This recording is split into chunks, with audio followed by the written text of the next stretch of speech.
Bonjour à toutes et à tous, je suis heureuse de vous retrouver dans un endroit incontournable du Nord-Pas-de-Calais, Lille, ville réputée pour ses habitants chaleureux et où il fait bon vivre. Outre par sa braderie, Lille essaie aussi de se démarquer par son action vis-à-vis du développement durable. Danielle Pouliot, adjointe au maire, affirmait d'ailleurs « La force et l'identité de notre politique de développement durable, c'est l'usage, c'est l'humain, c'est le bien-être ». Le projet d'écoquartier à Lille, annoncé fin 2009 par la communauté urbaine, semble donc s'inscrire de manière pertinente dans les enjeux stratégiques du développement durable au sein des entreprises qui souhaitent s'impliquer dans le processus contemporain de préservation de la planète. Nous avons donc choisi d'étudier la viabilité d'un tel projet au sein de la métropole lilloise, compte tenu de sa mentalité, de son climat et de son histoire passée, qui lui sont des apanages déterminants. Pour y voir un peu plus clair, nous sommes partis à la rencontre de Piou Lacoste, un architecte qui travaille actuellement sur un projet d'écoquartier en coopérative d'habitants à Bordeaux. Qu'est-ce qui fait que justement il y a des écoquartiers comme celui de Ginkgo à Bordeaux qui ne sont pas vraiment considérés comme des écoquartiers? Alors, Ginkgo, au sens strict de l'écoquartier, on peut dire que c'est un écoquartier puisque ce sont des bâtiments plutôt basse consommation. Les habitants ont près d'eux une école, des garderies, ils partagent certains locaux. On va dire que ça ressemble à un écoquartier. Alors après, l'énorme différence avec d'autres types de projets, c'est que c'est la mairie de Bordeaux qui a lancé ce projet, qui a confié la maîtrise d'œuvre générale à Bouygues. Et donc ils proposent un prêt-à-porter d'écoquartier où on peut faire de l'écologie sans s'en rendre compte, sans le savoir, ça fait partie du marketing. Les pratiques écologiques sont en option. Je veux dire, on y va parce que c'est sympa, mais en même temps, pas vraiment un acte volontaire. Quelles sont les contraintes liées à la construction d'un écoquartier, par exemple au niveau des matériaux ou du climat? Le b.a.-ba de l'architecture écologique, c'est l'architecture bioclimatique, c'est-à-dire que l'architecture s'adapte au climat du lieu où il se trouve.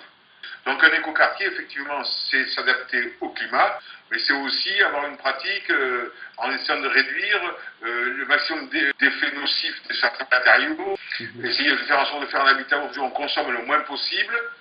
Donc c'est aussi une façon d'habiter, ce n'est pas que de l'architecture. Nous on parle un petit peu de politique de négawatts, essayer de vivre ensemble pour essayer de consommer le moins possible.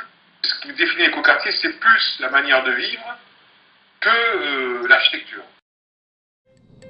Mais qu'en est-il du projet de la métropole lilloise? Nous avons rencontré Damien Delvar, responsable du projet urbain de l'Union Lille Métropole, pour en savoir un peu plus. On travaille en réponse à une commande qu'on a reçue de la part de la communauté urbaine. Donc c'est la volonté politique des élus de la communauté urbaine qui était de dire on va créer un écoquartier à cet endroit-là. C'est vraiment les élus qui impulsent ce projet. On n'est pas forcément partie de la demande des habitants.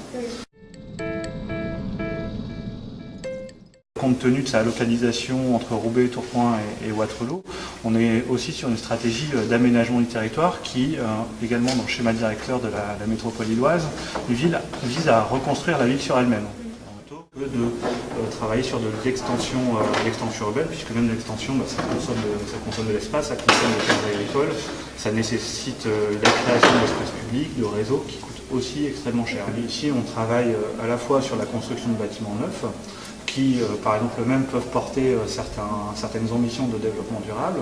On travaille également sur la réhabilitation de bâtiments anciens, et là, les contraintes ne sont pas du tout les mêmes. En 2006, la communauté urbaine a demandé également à l'Union de devenir l'écoquartier pilote de la métropole lilloise, c'est-à-dire le projet expérimental, le site expérimental sur lequel la communauté mettrait en œuvre ces principes de développement durable. Donc, si vous voulez, on a dans notre stratégie un certain nombre de critères sur lesquels on travaille en termes de développement durable. Donc on n'est pas uniquement sur l'aspect on va mettre des arbres partout ou bien on va faire des bâtiments à haute performance énergétique, on est vraiment sur une stratégie globale de développement durable. La communauté a vu dans les entreprises qui ont fermé des opportunités pour créer un quartier qui ait une certaine masse qui permettent justement de participer de cette stratégie de développement sur le nord-est de la métropole. Clairement, l'Union participe du rééquilibrage de la métropole lilloise entre Lille et Euralille qui portent la métropole, et puis Roubaix-Tourcoing qui eux ont beaucoup souffert des crises industrielles à la fin des années 80.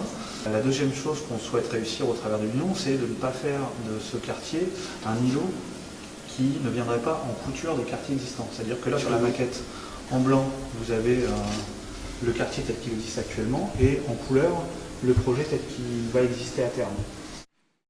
Nous partions du présupposé que les écoquartiers répondaient non seulement au changement progressif de mentalité de la population vis-à-vis de l'écologie, mais aussi à une problématique climatique dénoncée par les autorités. À travers ce reportage, nous avons mis en exergue la nécessité théorique de construire un tel quartier en adéquation avec ces enjeux. Le choix des matériaux et du terrain s'inscrivent comme première pierre à l'édifice d'un construire mieux pour insuffler tacitement le consommer mieux. Le climat n'entre pas tant en jeu dans la viabilité d'un écoquartier, dont un des apanages est plutôt le savoir-vivre et le savoir-consommer. En pratique, nous avons surtout mis en évidence que le projet d'un écoquartier à Lille semblait être motivé par des facteurs politiques et immobiliers, bien plus que par des moteurs sociaux et environnementaux. Certes, les entreprises en charge d'un tel projet répondent à une problématique environnementale, mais leur objectif principal semble être celui de répondre aux demandes des autorités en exercice, profitant par exemple des opportunités matérielles, telles que le béton pour la construction, plutôt que de se pencher sur les moyens de limiter au maximum les impacts sur l'environnement. En somme, la viabilité du projet d'un écoquartier dans la métropole lilloise est avérée, mais peut-être moins par sa cohérence avec son climat et la mentalité de ses habitants que par ses enjeux immobiliers et financiers.